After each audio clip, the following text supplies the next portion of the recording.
الحمد لله رب العالمين والعاقبة للمتقين والصلاة والسلام على سيد الأنبياء محمد صلى الله عليه وسلم السلام عليكم ورحمة الله وبركاته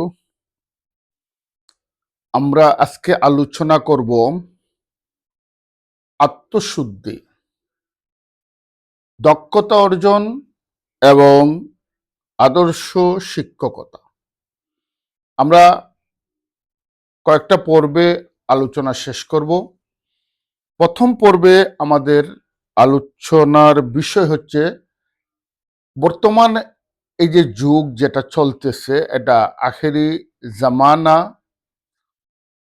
এই জামানা ফিতনার জামানা। এখানে এই ফিতনার জামানায় আত্মরক্ষা করাটাই বড় সমস্যা। আল্লামা আজিজুল হক সাহেব রহমতুল্লাহ আলাই শেখুল হাদিস তিনি বলতেন যে এখন গুনাহ করতে হয় না, গুনাহ লাফাইয়া লাফাইয়া চলে আসে, রাস্তায় বের হলেই গুনাহ। তো শেখের যুগে রাস্তায় বেরুলে গুনাহ ছিল, আর এখন রাস্তায় বেরুতে হয় না, এখন আমাদের হাতেই গুনাহ রয়েছে। যে মোবাইল, ইন্টারনেট, এগুলা ভেতরে আমার বিছনায় বসে, ঘরে বসে, অফিসে বসে, চেয়ারে বসে দুনিয়াকে আমরা হাতের মুঠি পেয়ে যাচ্ছি।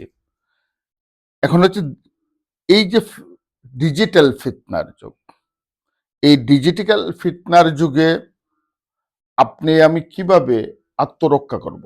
এক এক মানুষের হালাত যদি আপনি আমি দেখি, যে হতাশা, পেরেশানি, হার্টে প্রবলেম, ফুসফুসে প্রবলেম, সব কিছুর মূলে এই ডিজিটাল ফিতনা। আমরা প্রতিদিন কতক্ষণ মোবাইলে তাকি, কতক্ষণ ইউটিউবে তাকি, কতক্ষণ ফেসবুকে তাকি, এটা যদি আমরা হিসাব করি আর চিন্তা করি যে এটা আমাদের যে বডির যে স্ট্রাকচার, ওই স্ট্রাকচারের সাথে ওইটার সামঞ্জস্য হচ্ছে কিনা, আমাদের চোখের সাথে, চোখে একটা দেখার লিমিট আছে, কানে একটা শোনার লিমিট আছে, ব্রেইনে একটা বরদাস্তের লিমিট আছে, ওই লিমিট ক্রস করে যাচ্ছে, আমাদের রাত দিন আমরা নেটের মধ্যে থাকতেছি। এই পরিস্থিতিতে আমাদের সামনে প্রধান চ্যালেঞ্জ হয়ে দাঁড়িয়েছে আমাদের ঈমান এবং নৈতিকতা রক্ষা।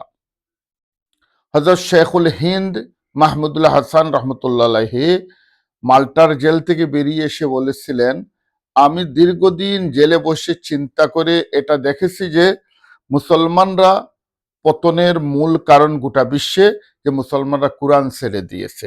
কোরআন ছেড়ে দেওয়া মানে কি? আমাদের প্রত্যেকের ঘরেই তো কোরআন শরীফ আছে, এক একটা মাদ্রাসায় 200-300 কোরআন শরীফ আছে। তাহলে কোরআন ছেড়ে দেওয়ার অর্থ হলো যে আমরা কোরআনকে বুঝি না এবং কোরআন অনুযায়ী নিজের জীবন পরিচালনার চেষ্টা করি না। আমরা এই সময়ে এসে যদি আমরা নিজেদেরকে ফিতনা থেকে রক্ষা করতে চাই, তাহলে আবার আমাদেরকে কোরআনের কাছাকাছি যেতে হবে। যেভাবে জাহেল যুগে, অন্ধকার যুগে কোরআন এসেছিল, শাহরু রমজান আল্লাজি উনজিলা ফিহিল কোরআন হুদাল লিন্নাসি ওয়া বাইয়িনাতিন মিনাল হুদা ওয়াল ফুরকান।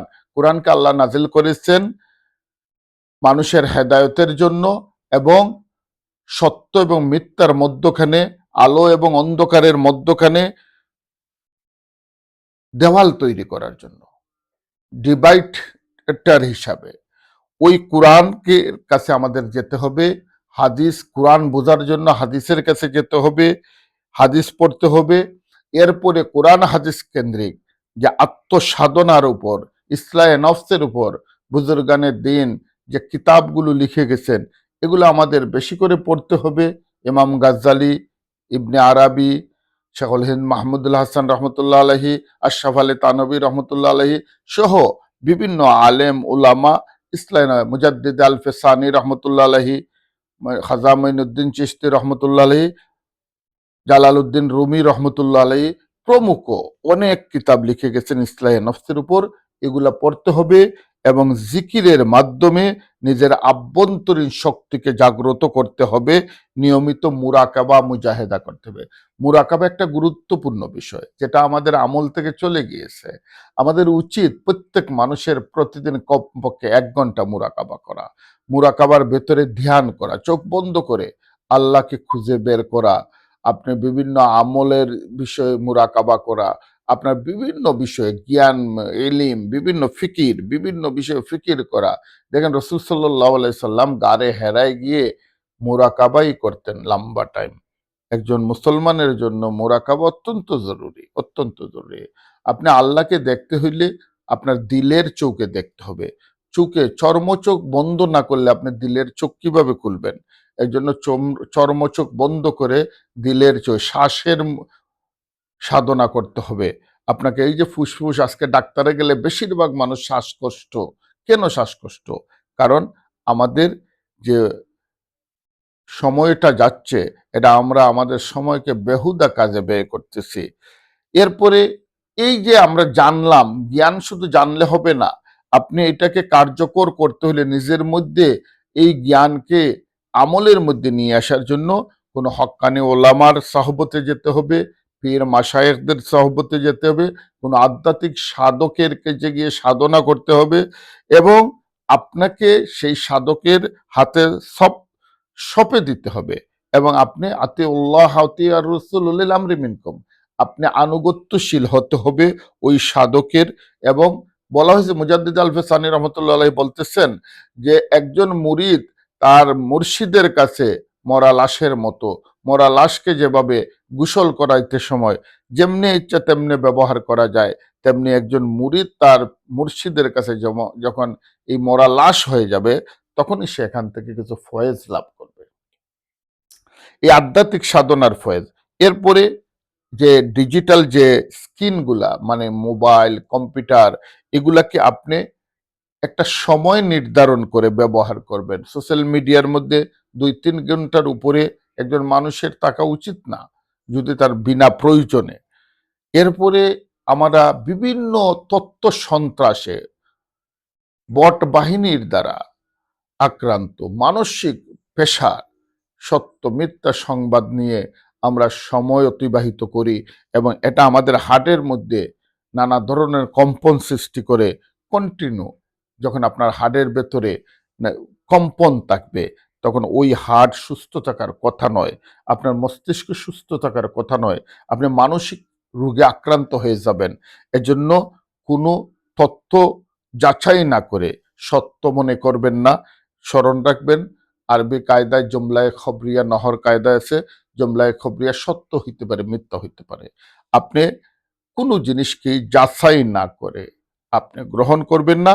প্রচার তো দূরের কথা, কোনো জিনিস আপনি না জেনে, সত্য মিথ্যা না জেনে যদি আপনি প্রচার করেন এবং এটা যদি মিথ্যা হয়, কিয়ামত পর্যন্ত আপনি এটার জন্য দায়ী থাকবেন, এবং কিয়ামতের মাঠে আল্লাহ পাকের কাছে এটার জন্য জবাব দিতে হবে। কোনো কিছুই সত্য মিথ্যা যাচাই না করে প্রচার করা যাবে না। এরপরে আপনি অপ্রয়োজনীয় জিনিসকে মোবাইলে আনফলো দিয়ে রাখবেন। এগুলাকে ইমানের ক্ষতিকর বিভিন্ন সেক্সুয়াল ইউটিউবের যে চ্যানেলগুলো, এগুলাকে আনফলো দিয়ে রাখবেন, এবং এগুলাকে প্রত্যাখ্যান করবেন। এগুলা সবসময় এড়িয়ে চলবেন, এবং এগুলা যদি কখনো এসে যায়, সাথে সাথে ব্লক করে দেবেন। অথবা এরপরে রাজনৈতিক উত্তেজনা, এটা একটা মারাত্মক উত্তেজনা। আমি একসময় বলতাম যে রাজনৈতিক যৌন উত্তেজনা, যৌন উত্তেজনার মতো রাজনৈতিক একটা উত্তেজনা, যে উত্তেজনা মানসিকভাবে মানুষকে আক্রান্ত করে ফেলে। আপনাকে দলান্ধতা পরিত্যাগ করতে হবে। আপনি যে কোনো দল করতে পারেন, এটাতে কোনো আপত্তি নেই, কিন্তু আপনি কোনো দলের প্রতি অন্ধভক্ত হওয়া উচিত নয়। আপনি দলের ন্যায় অন্যায় যাচাই করবেন। হ্যাঁ, ঠিক আছে, নেতৃত্বের বিরুদ্ধে বলা যায় না, বললে আপনাকে তারা কোণঠাসা করে রাখবেন, আপনি বলার দরকার নাই। কিন্তু আপনি সত্যকে সত্য, মিথ্যাকে মিথ্যা হিসাবে চিহ্নিত করে আপনি বিবেচনা করবেন। এই যে জিনিসগুলো আপনি বিশেষ করে আপনার সন্তানকে, আপনার পরিবারকে এবং আপনার ছাত্রদেরকে, আমরা সাধারণ যেহেতু এখানে শিক্ষা প্রতিষ্ঠানগুলো নিয়ে কথা বলছি, শিক্ষা প্রতিষ্ঠানে ক্লাসে বসে মোবাইল হাতে নেওয়া যাবে না টিচারদের। ছাত্রদের তো নাই, টিচাররাও কমপক্ষে মোবাইলকে অফ করে বা সাইলেন্ট করে পকেটে রেখে দেবেন। কারণ ছাত্রদের সামনে মোবাইল যদি আপনি ব্যবহার করেন, তাহলে ছাত্ররা এটাকে আদর্শ হিসেবে নিয়ে যাবে এবং অনুসরণীয় করে ফেলবে। কারণ একজন ছাত্র তার টিচারকেই অনুসরণ করে। এজন্য আমাদেরকে এইসব ডিজিটাল ফিতনা থেকে রক্ষা করতে হবে, পরিবারকে রক্ষা করতে হবে।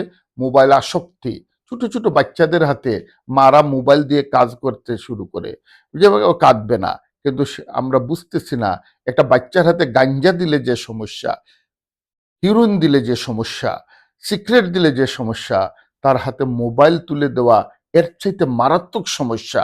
কারণ সে যখন মোবাইলের আসক্ত হয়ে যাবে, আপনি তাকে ফিরাইতে পারবেন না। দুনিয়ার সমস্ত খারাপই মোবাইলের দ্বারা করা সম্ভব। আজকালকে মোবাইলের দ্বারা মানুষ বিভিন্ন ধরনের সেক্সুয়াল কাজও করে থাকে। এজন্য আপনি, আমি আমাদের নিজের পরিবেশ, পৃথিবীকে আমরা পাল্টিয়ে দেব, এটা আমাদের দাবি করতে পারি না। কারণ পৃথিবীর হাজার হাজার বছর বয়স হয়ে গেছে। আমাদের বয়স আর কত হইল, 55, 60, বাঁচলে বেশি দিন 100, 100-র উপরে বাঁচা যাবে না। এই পৃথিবীর বয়সের তুলনায়, পৃথিবীর পরিবেশের বয়সের তুলনায় আমাদের বয়স খুবই নগণ্য। এই নগণ্য বয়স দিয়ে এত বড় পৃথিবীর, এত দীর্ঘ, বৃদ্ধ বৃদ্ধ প্রাজ্ঞ পৃথিবীকে আমরা পাল্টাতে পারবো না। কিন্তু আমরা পৃথিবীর, আমরা যে অবস্থানে আছি, ওই অবস্থানের পরিবেশকে আমরা আমাদের মতো রক্ষা করতে পারবো। ধন্যবাদ সবাইকে। আমরা সবাই আমাদের নিজেদের দিকে খেয়াল রাখি, নিজেদের বাচ্চাদের দিকে খেয়াল রাখি, নিজের প্রতিষ্ঠানের দিকে খেয়াল রাখি, নিজের রাষ্ট্রের দিকে খেয়াল রাখি, নিজের সমাজের দিকে খেয়াল রাখি। ওই নিজের এইগুলোর দিকে খেয়াল রাখলেই হয়ে যাবে মান আরাফা নাফসাহু ফাকাদ আরাফা রাব্বাহু। ধন্যবাদ সবাইকে। আসসালামু আলাইকুম।